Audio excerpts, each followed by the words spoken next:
Welcome to the TH Fantasy Football Show, hosted by Hestel and Ed. At a time where we try to work out our fancy conundrums as we navigate our redraft league drafts this off-season, we've got quite a big one in Jacksonville where we decide if a certain player is offensive or defensive. But Ed and I are going to have a look at the Jacksonville Jags offense as a whole to try to work out where we should be drafting certain players in our leagues. And Ed, we always start at quarterback, so let's start again as usual at quarterback with a tricky option. Yes, Mr. Trevor Lawrence, or T-Law as he's known to his friends. I mean, this is really a make or break season for T-Law. He's looking to bounce back from that injury that curtailed his 2024 season. The problem when you look at Trevor Lawrence is that he's had only 6 20-plus scores in the last 2 seasons. And that kind of tells its own story. Last year, he was QB 27. The year before that, he was QB 13. I mean, hopefully, there's hope for him this year under new head coach, Liam Cohen.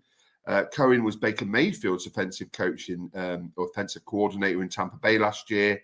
And although Tampa Bay's O-line was undoubtedly superior to Jacksonville's, the situation of having Cohen in Jacksonville should be an upgrade for Lawrence. He has been QB 8 in his NFL career.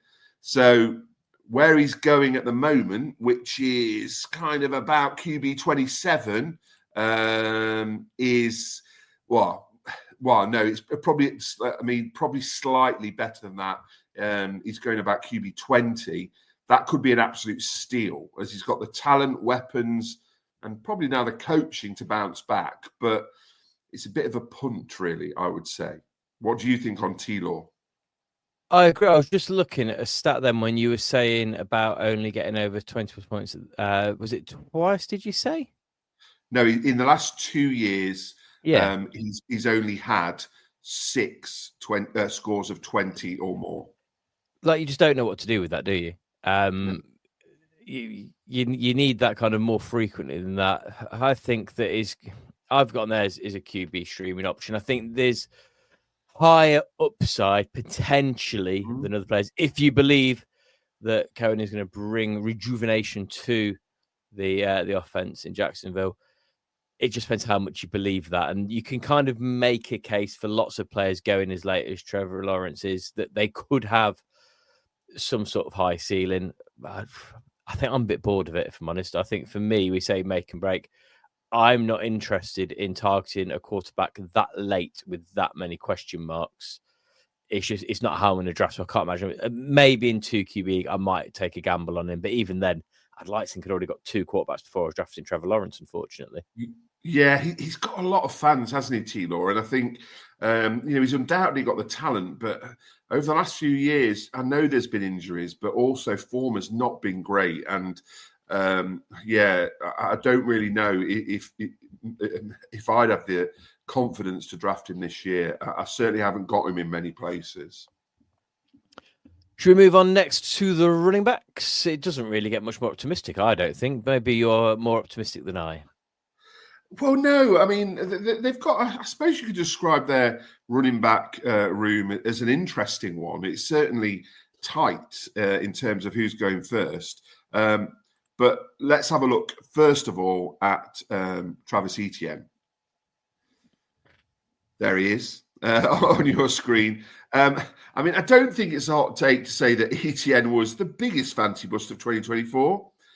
He was RB3 in 2023, and he finished up as RB35 in 2024. He didn't break 15 fancy points. And after week 2, how many touchdowns did he have? That's right, 0, which is not what you want for a running back who you drafted as highly as he did last year. Now, apparently, he played through a hamstring tweak for most of the season. It's funny how those sort of stories come out. I've just remembered I was struggling with injury all those times I was rubbish. That's it. And I mean, he was in a team that struggled all season, but a fit and firing Etienne under a new coach, certainly has some promise. I mean, health warning with Lawrence and Etienne is the Jags O-line still looks pretty porous. They've not really done much to address that as an issue. Etienne, he's one of the fastest running backs in the league, and he's got the talent to bounce back. And you could look at his kind of ADP and think that's pretty ridiculous because his ADP is similar to where he finished up, RB34. So he could be an absolute steal, but who knows? You just don't know just how much of an impact that awful season will have had on him. I think he'll do better than RB35, but how much better, I don't know. I think he'll do about as better as ADP. He might well be RB34. That's optimistic. I'm not feeling it at all. I think that it was a massive fancy bust last year. I think for me, it's the fact that he is going into the last year of his rookie contract, and the new offensive regime have drafted someone in round 4. No, that isn't huge draft capital, but it's draft capital enough for a new offensive regime coming in for you to be a little bit worried, I think. I've 2 players down, 2 I'm not going to draft, I think. So far, so good. So we'll talk about the who they've drafted in a moment, but I think before we move on to that, we'll talk about Tank Bigsby.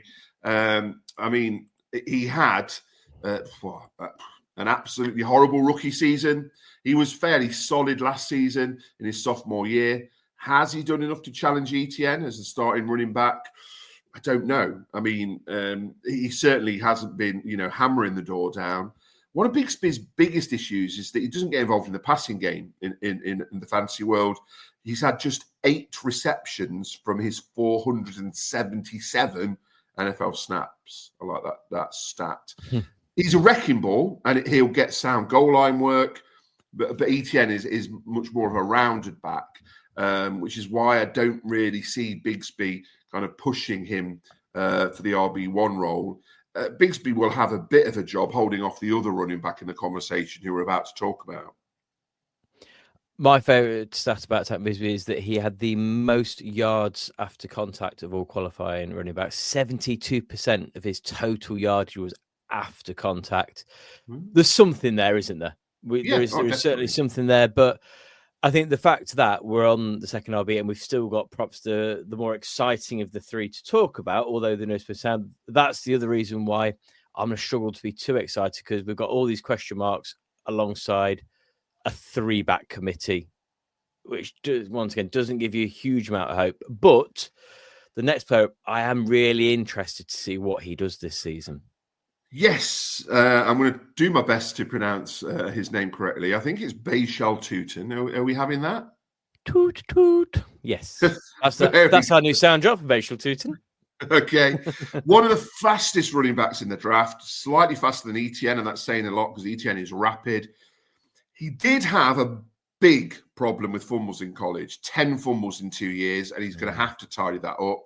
But if he can sort out that ball security, then I think he's certainly going to rival Bigsby, as RB2. And who knows, if Etienne is going to be as terrible as you're suggesting, then maybe Tutin it will emerge as the RB1, and he could be an absolute steal. As you say on the screen, definitely watch the waiver wire with Tutin, because if Etienne and Bigsby carry on their downward trajectory, then I think Tutin would be quick to step up and fill the gap that they leave. I do think he will be drafted. So he's currently going around round 12. So I think he's going to start most seasons on people's benches. But he's a sort of player that after 2 or 3 weeks of not working with him, people lose patience with and start to drop, don't they? For me, the hype piece for this is with Liam Cohen coming in after that, after being in Tampa last year. Has he got any previous with getting the absolute best out of a rookie running back? I think he might do. So the Bucky Irving hope will be there. That was an absolute phrase unicorns used a lot in fantasy, but that as a season was so unique where that came from. But there's some optimism once again when we're looking for those routes to possible things happening. That is one of those things that ticks the box for him, isn't it? Indeed, Tootin is definitely one to keep an eye on. I don't think he's going to be, I'm almost certain he's not going to be starting week 1 as RB1, but he's one to keep a very, very close eye on in your leagues. Before we move on, please do take a moment to subscribe, to like, to share. And once you finish this video, go and check out our channel to find one of our other 31 deep dives as we work our way through all 32 NFL teams this offseason, because we have nothing else to do. We thought we would do loads and loads and loads and loads of shows. Mm-hmm. Ed, next up, a player that I will happily, I don't know if you're going to reference this, but I will happily own the fact I was 100% completely wrong on. I couldn't see why this next player was getting the hype. It seems it was as obvious as everyone else told me it was. Yes, the young man who was a fancy superstar in his rookie season, despite Pestel's protestations, Brian Thomas Jr. made light of Jacksonville's struggles as he put up some big numbers in his rookie season. Started well. And he fought through a bit of a mid-season slump to finish like an absolute train. And 3 of his last 4 weeks were wide receiver 1 weeks, including wide receiver 4 in week 15 and wide receiver 3 in week 16. I mean, at times he was the Jags offense, but surely he's going to have a bit more competition this year. Not that's his, a problem for him. As maybe that will be the other targets to draw the eyes of defenses. So that might actually work in his favour. I mean, everything points towards another solid season for Thomas. And I think maybe a top 5 finish is unlikely. Wide receiver 4 last year was amazing. I think his ADP, wide receiver 8, kind of towards the bottom of the top 10, is probably realistic. When we've referenced a lot, there are a number of wide receivers who struggled last year, which helped him into the top 4. But I think he should be aiming for top 10 again. And I certainly wouldn't be surprised if he ends up there. And as I've said, I think, your projection and his ADP are very similar. And I think that's pretty fair. And can remember, he also managed to do all of that whilst catching passes from Mac Jones for half of the season. So he did all right. Future Hall of Famer, Mac Jones. Oh, sorry. Future Hall of Famer, Mac Jones. Give him his full name. Tom Brady's replacement, Mac Jones. We'll get to Mac Jones at another point. Yeah, I was completely wrong on that. I just couldn't see. I thought that actually he was benefiting massively from just being across from neighbours at LSU. I think the fact that he's got a legitimate wide receiver across from him this year will probably help that as well. And the reason I've gone down to wide receiver 8 is because we've said in a few of the shows there were so many wide receiver injuries last year. Just being on the field every game bumped you up massively. So, yeah, wide receiver is no slight on Brian Thomas Jr. If everyone remains fit, it won't happen. And that's why I see him kind of finishing up. But, yeah, really, and a player that I've managed to get a couple of places in drafts as well. I'm looking forward to seeing. He's one of our favourite things, isn't he? He's a year 2 wide receiver. That's what we love in fantasy. They always come good. We love a sophomore receiver. Next up. Yeah, a player who I don't think many of you will have heard of. He's gone under the radar. You've got a new one. Yes, under the radar. Does anyone know anything much about him? Because, I've struggled to find much information on him. Travis. That's the one. Travis Hunter, of course, Heisman Trophy winner, enters the NFL looking to become the first true two-way player since Deion Sanders. I mean, many suggest he's a cornerback. Sorry, not a quarterback. That would be amazing. A cornerback, first and foremost. But I think Jacksonville have announced that he will start by prioritizing offense, which pricked up the ears of many fantasy managers. I mean, he's coming up off the back of that ridiculous 1,258-yard, 15-touchdown final season in Colorado. And, he's going to enter the NFL under a reliable quarterback in T-Law. I mean, we spoke about him already. I mean, surely he'll emerge quite quickly as Lawrence's number 2 target. So could wide receiver 30 be a bargain? If we know he's got massive talent. And I think I agree with what you're suggesting. Flex option with upside, and I would say potentially massive upside. We just have to wait and see what happens. I think as well is a player that, for me, going at wide receiver 30, I don't think he'll finish the season as wide receiver 30. I do think he'll be lower than that, but I think he's a player that towards the end of the season, you won't be too bothered about, because when you get to the business end, you'll probably kind of reap it. And it's one thing we try to remind people on our shows all the time. You don't need to win every week. You need to get into the playoffs. So there are a couple of players you think that actually business end might be really, really good. You can take 1 or 2 drop games earlier in the season as long as you get to the playoffs with a strong team. And he could be someone people are a little bit worried about weeks 1 to 5, but could well be a player you're really glad of the value you've got by the time you're in your playoffs. It's going to be fascinating to see. I mean, you don't get many two-way players, and will he long-term be a two-way player? I don't think he will.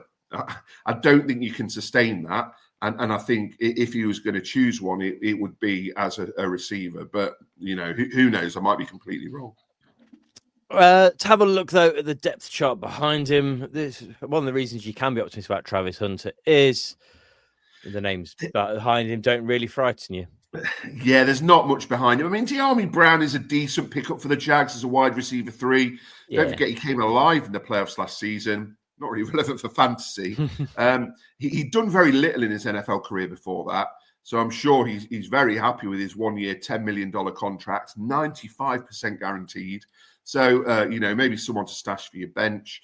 Parker Washington ended up having more significant game time in 2024 due to the injuries to Dishonest Gabe and Christian Kirk. But with the arrivals of Hunter and Brown, he'll probably be wide receiver 4 at best in 2025. And Josh Cephas, he'll struggle for reps. But injuries might push him up the pecking order, but he's someone to ignore. Last up, we go to tight end and Brenton Strange. I mean, they've moved on, obviously, from Evan Engram, and it looks like Brenton Strange is going to be their clear pickers as tight end 1.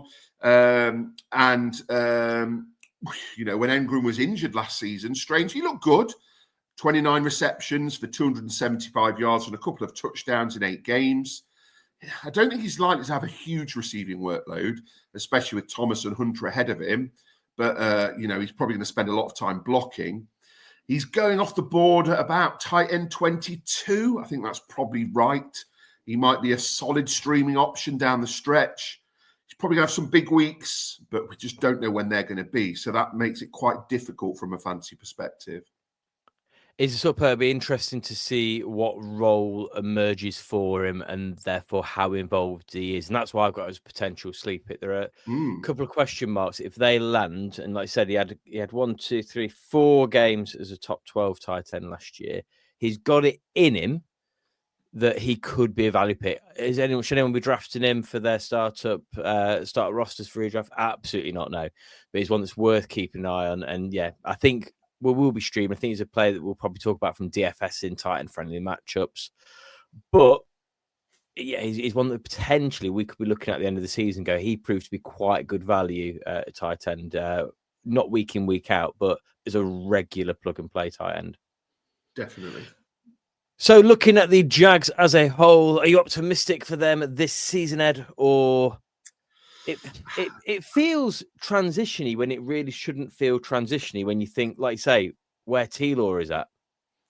Yeah, I mean, I don't think the Jags are going to do much this season. Like I say, they've not really addressed O-line issues, and I don't know how good their defense is. So, yeah, I mean, at best, half a dozen, 7, 8 wins, but I can't see them making the playoffs.